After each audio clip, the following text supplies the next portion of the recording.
कुछ दिखाई नहीं दे रहा, सुनाई नहीं दे रहा, ये सुनना नहीं चाहते हैं, ये जानना नहीं चाहते हैं कि उत्तराखंड से 25 लाख लोग और देश से 42 करोड़ लोग आखिरकार इतना प्रभावित क्यों है। ये पूरे विश्व का महा घोटाला है जिसमें 42 करोड़ लोग पीड़ित हैं, यानी कि देश के 1/4 हिस्सा पीड़ित है इस विषय में। ये दुर्भाग्यपूर्ण बात है।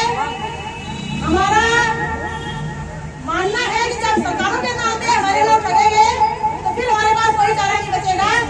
हम विकल्पी सरकारों के पोस्टर बना करके सरकारों के नाम पे सभी माताएं बहनें चंदा वसूल करेंगे, फिर हम अपने तरीके से पैसा लोगों का भरेंगे। जब निकम्मी सरकार चुकाने में नाकाम है, इन्हें पता होना चाहिए अपनी जिम्मेदारी का। मैं हैरान हूँ साथियों, और मैं कभी कभी बहुत ही ज्यादा अफसोस मुझे होता है कि मैं अगर इंडिविजुअल आप लोग समझते हैं कि हम एक आम नागरिक है, मुझे रातों को नींद नहीं आती इस विषय में कि हमारे लोग इतने परेशान हैं। लेकिन जिनके हाथों में ये जिम्मेदारी है, जिन्हें हमने पद में बिठाया हुआ है, वो सो कैसे रहे हैं, खा कैसे रहे हैं, मैं हैरान हूँ। हमारे देश के महान प्रधानमंत्री थे लाल बहादुर शास्त्री जी, उन्होंने कहा था जब तक बोला देश की जनता गरीब है, हमें कोई हक नहीं है अच्छा खाना खाने का, अच्छे कपड़े रखने का। उन्होंने उस समय बोला था। आज हम 21वीं सदी के भारत में रहते हैं, यदि 21वीं सदी भारत में हमारे लोग हर बेमानों का शिकार हो रहे हैं, दाने दाने के मोहताज हो रहे हैं, तो हमारे वर्तमान सरकारों को और पूर्व जो बस विपक्ष के कभी जीते हुए सांसद मुक्ति लाल थे, उन्हें छुट्टी पार्लियामेंट ऊपर मर जाना चाहिए। उन्हें यह बात समझ में आनी चाहिए वो क्यों उन पर कमरे बैठे हुए हैं।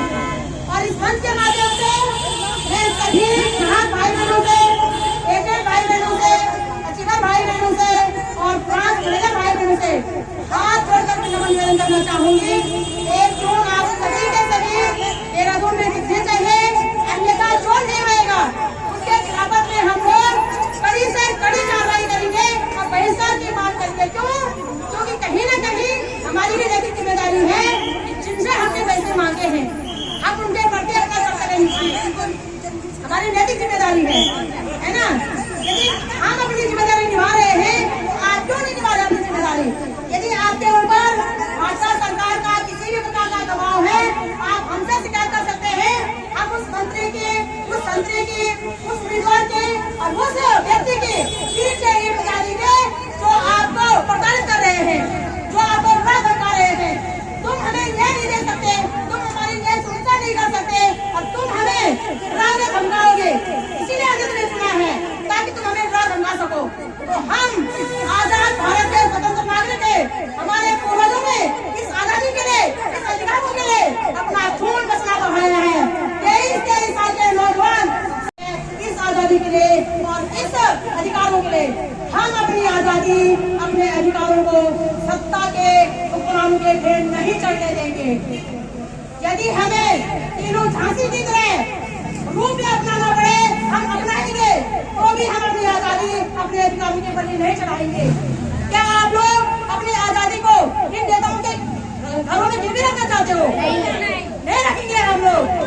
आज भी हमारी सेना शहीद हो रही है अपनी आजादी के लिए। चाइना, पाकिस्तान और बांग्लादेश हमारे देश पे हमला करने के लिए तैयार बैठे हुए हैं। हर रोज हमारे सैनिक सरहदों पे अपने खून पसीना बहा रहे हैं। क्या इसलिए बहा रहे हैं ताकि उनकी माँ बहन बेटियां फिर ठग बीमारी के शिकार हो सके?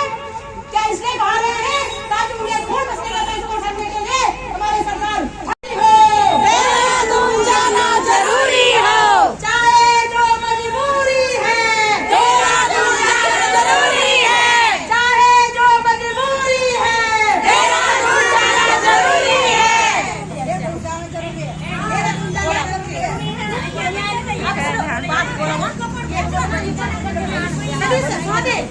ये